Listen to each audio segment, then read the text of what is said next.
Bonjour à toutes et à tous. Donc, on va démarrer le cours des lipides. Donc, les lipides, s'il vous plaît, quand on regarde les structures, ça paraît très compliqué. Ce sont des structures parfois complexes, élaborées, etc., etc. Mais, s'il vous plaît, comme nous allons voir tout à l'heure, le cours des lipides est vraiment très simple. Donc, Monsieur, oui, j'ai été déjà présente avec la section B de ce live le lundi, donc je vais quitter le live. il n'y a pas de problème, mademoiselle. Au D'accord? revoir. Merci, Merci. au revoir. Bon courage. Donc, s'il vous plaît, les lipides, ce sont des esters. D'accord? Les lipides, ce sont des esters. D'accord?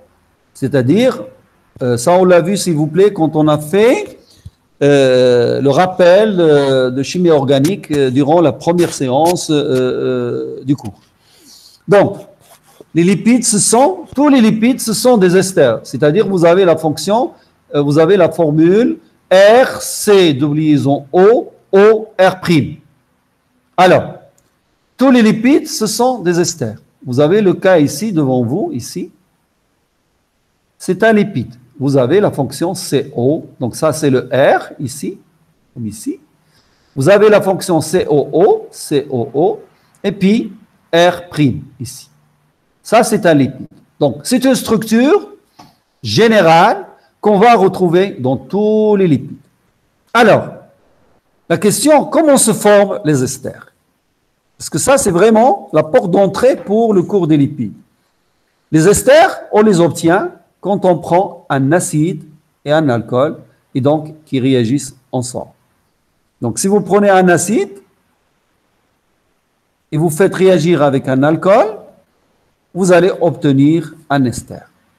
Ben, c'est ça les lipides. C'est ça je dirais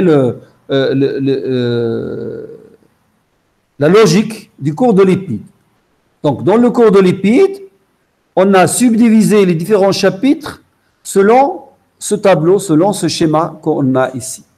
Donc, on va voir d'abord qu'est-ce que c'est que les acides. Et donc, comme on est dans le cours de lipides, on va parler d'acides gras. Et donc, tous les acides gras, ils vont avoir un radical qui se termine par une fonction acide. Tous les acides gras. D'accord ? On va voir, ça c'est le chapitre numéro 5. Dans le chapitre numéro 6, on va voir ce qu'on appelle les alcools de lipides. Et donc, dans tous les alcools de lipides, vous allez avoir un radical, puis qui se termine par une fonction alcool. Et bien sûr, le 5e et le 6e chapitre, on va avoir les lipides qui sont tous des esters. Donc, s'il vous plaît, il faut que les choses soient bien claires.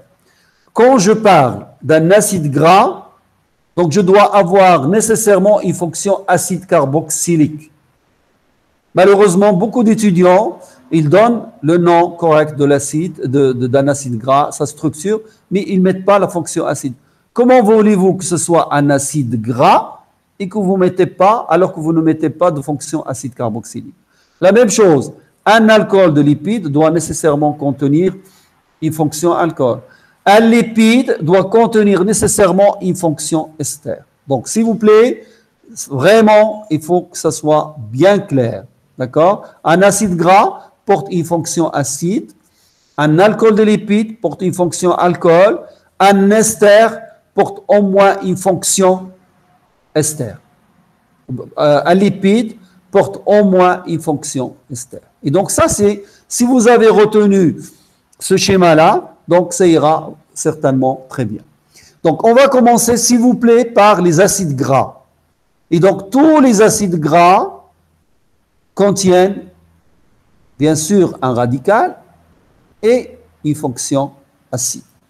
Donc les acides gras, donc c'est le chapitre numéro 5. Donc les acides gras, on en distingue deux catégories.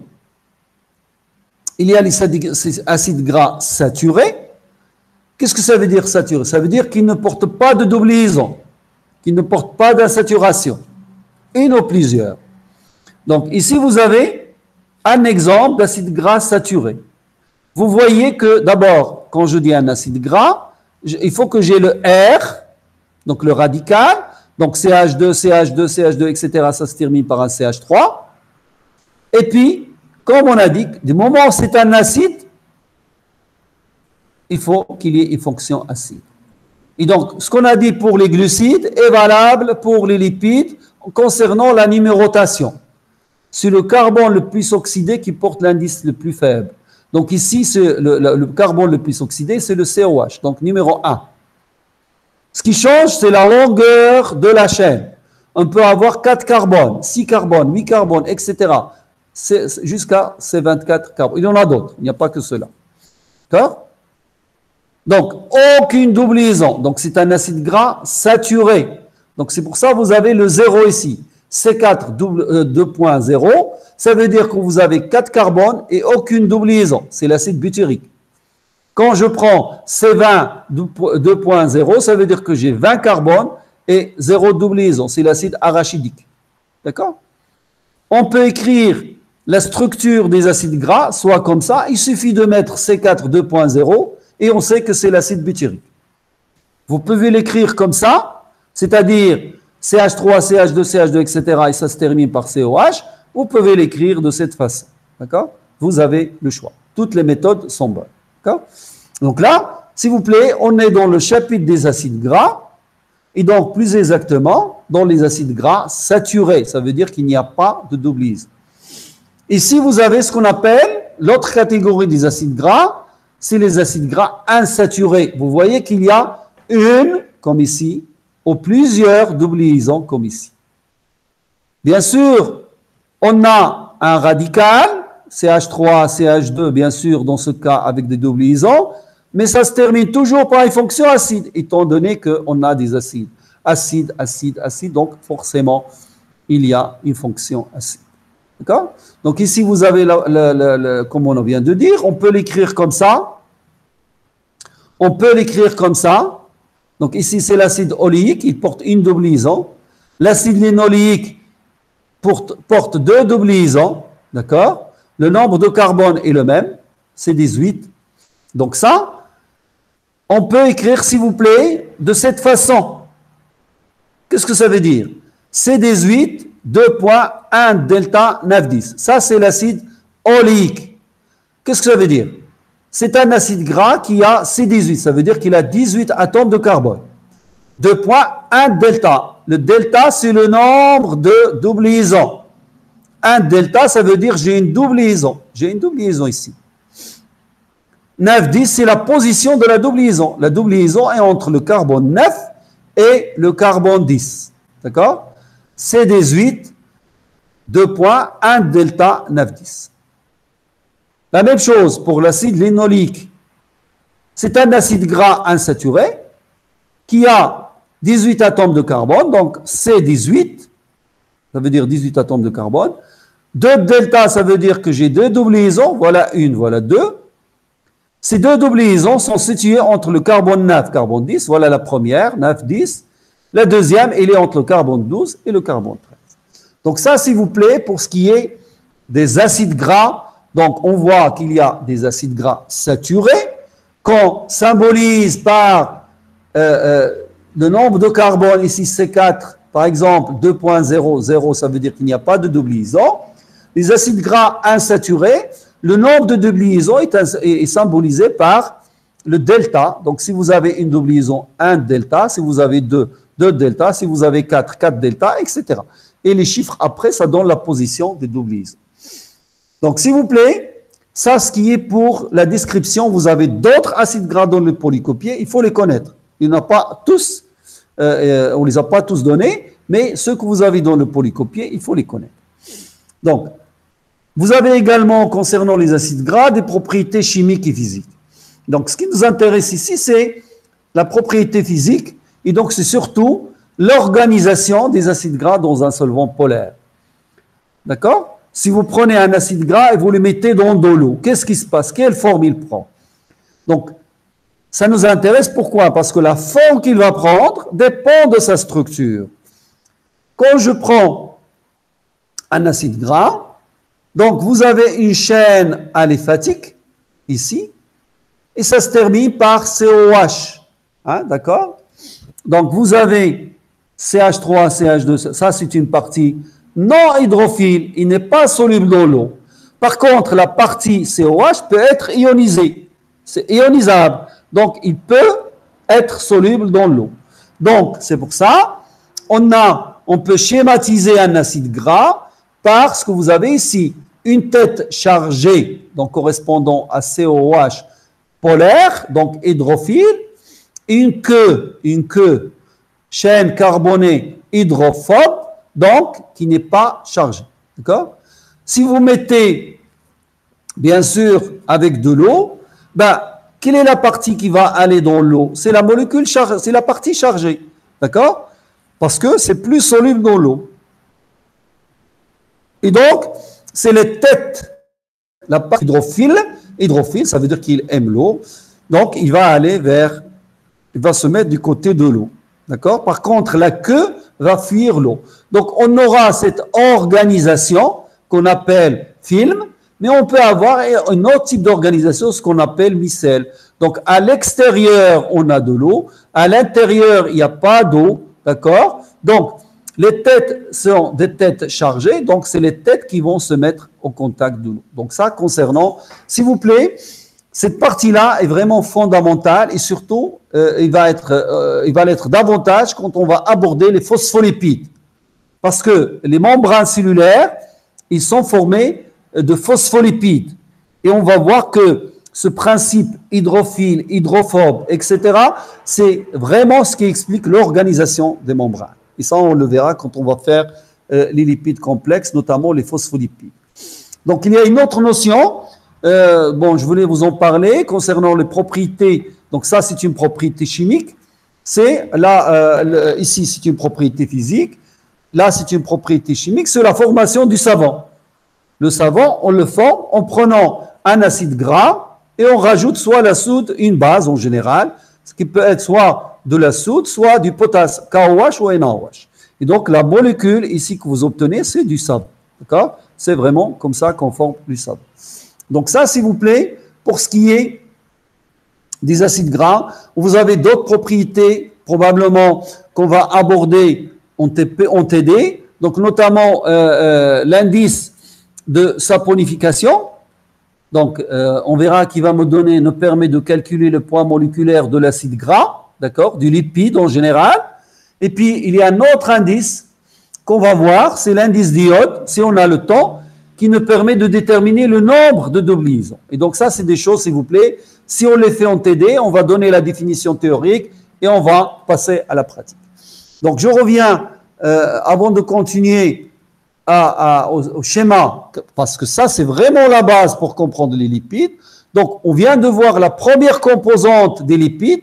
Je répète, les lipides, ce sont des esters, c'est-à-dire qu'ils sont formés par la condensation, l'estérification d'un acide par un alcool, d'accord? Et donc, on vient de voir les acides gras. Là, on va parler des alcools de lipides. Juste un rappel, s'il vous plaît. Une précision, s'il vous plaît. Donc, on verra qu'on a différents types de lipides. La classification des lipides ne va pas dépendre de la nature des acides gras, mais il va dépendre de la nature des alcools. Dépendamment des alcools, on va parler de familles différentes de lipides. D'accord? Donc, ici, vous voyez, on a un acide gras qui s'appelle l'acide palmitique et on a un alcool qui s'appelle l'alcool cétylique. Le nom de ces molécules, c'est les sérides.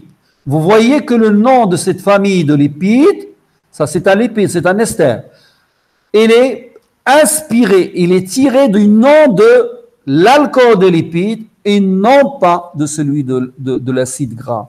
Donc, les alcools, ce sont les alcools qui vont définir les différents types de lipides et non pas les acides gras. Et donc, tous les alcools de lipides portent une fonction OH. Donc là, on va les classer. On a d'abord on va parler des alcools de lipides qui ne sont pas chargés. D'accord? Dans les alcools de lipides, on va distinguer deux catégories également. Il y a les alcools de lipides qui sont neutres, qui ne sont pas chargés, et puis il y a des alcools de lipides qui sont chargés. Donc, on va commencer par les alcools de lipides qui ne sont pas chargés. Donc, attention, tous les alcools de lipides doivent porter une fonction alcool. Donc ici, bien sûr, on ne va pas donner tous les alcools de lipides. Il y en a beaucoup. On va donner l'essentiel. Il ne faut pas oublier qu'on a une perspective pédagogique. On n'est pas exhaustif dans ce qu'on raconte. D'accord? Mais on veut donner des exemples typiques, ou bien plutôt des exemples types. Donc ici, le plus important. Donc ici, on a des alcools. Premièrement, on vérifie que ce sont des alcools de lipides. Donc pour que ce soit des alcools de lipides, il faut qu'il y ait des fonctions alcool. Donc on prend le glycérol. J'ai 3 fonctions alcool. Une ici, une ici, une ici. Le glycérol, s'il vous plaît, je ne sais pas si ça vous rappelle quelque chose, mais vous voyez que ça ressemble à un os qu'on a déjà vu, c'est le glycéralide. C'est le produit de réduction du glycéralide. Donc, dans le glycéralide, on a une fonction aldéhydique au lieu d'avoir une fonction alcool primaire comme dans le cas du glycérol. C'est le produit de réduction du glycéralide. Ici, dans le cas de l'alcool cétylique, on a également une fonction alcool ici. Ça ressemble à un acide gras. Un acide gras, on a une fonction acide ici. Si vous faites une réduction de l'acide gras, vous allez obtenir un alcool cétylique. Là, c'est une molécule qu'on voit pour la première fois, c'est la sphingosine. On l'appelle une base à longue chaîne. Pourquoi une base? Parce que vous avez ici le NH2, c'est une base. Il peut recevoir facilement le H+, et devenir une H3+. D'accord? Une base peut recevoir le H+, d'accord? Donc ici, c'est pour ça qu'on l'appelle une base longue chaîne, parce que c'est quand même relativement longue, vu le nombre de carbone. D'accord? Donc ça, vous voyez que ce sont toutes des molécules alcooliques. Toutes ces molécules portent une fonction alcool et puis ils ne sont pas changées. Il y a une autre molécule que vous connaissez très bien, c'est le cholestérol. Là aussi, il n'y a pas de charge. Et voilà la fonction alcool. D'accord? Donc, ce qu'on vient de voir, le glycérol, l'alcool cétylique, la sphingosine et puis le cholestérol, ce sont des alcools, les alcools de lipides qui ne sont pas chargés. Ce qu'on va voir ici, s'il vous plaît, ce sont des alcools de lipides également. Voilà la fonction alcool, c'est la série, ça c'est un acide aminé. La choline, voilà la fonction alcool ici. Et l'éthanolamine, voilà la fonction alcool ici. Donc, par rapport aux alcools de lipides qu'on vient de voir, ici on a des charges. Vous avez une charge négative ici, une charge positive. D'accord? Ça, vous allez le voir quand vous allez faire les acides aminés. Donc là, vous avez une charge positive ici. Là, vous avez également une charge positive. Ces alcools de lipides, on ne va pas les rencontrer dans les lipides neutres. Pourquoi? Quand on dit lipides neutres, ça veut dire qu'il n'y a pas de charge. On va les rencontrer dans les lipides complexes. Ici, par exemple, les glycérols, l'alcool cétylique ou le cholestérol, on va les rencontrer dans les lipides neutres, étant donné qu'ils ne sont pas chargés. D'accord? Donc, s'il vous plaît, je répète, ici, on vient de voir le 6e chapitre. Donc, dans le polycopier, vous avez un peu plus de détails, mais si on veut résumer en quoi consiste ce chapitre 6, ben les choses sont très simples. Ce sont les alcools de lipides. Du moment où on dit alcool de lipides, je dois nécessairement avoir une fonction alcool, d'accord, avec un radical.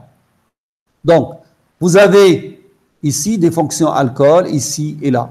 D'accord? Il n'y a pas de charge donc, dans ces alcools de lipides. D'accord? Là aussi, c'est le cas de cholestérol. D'accord? Vous avez une fonction alcool. Par contre, la dernière catégorie des alcools de lipides, ici, on a des charges. Et donc, on ne va pas rencontrer ces alcools de lipides dans les lipides neutres, étant donné que quand on dit neutre, ça veut dire qu'il n'y a pas de charge. On va les rencontrer plutôt dans les lipides complexes.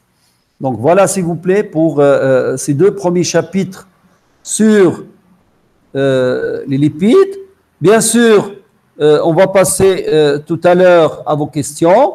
Et bien sûr, il va nous rester deux autres chapitres qui vont être consacrés aux lipides, notamment les lipides neutres et les lipides complexes.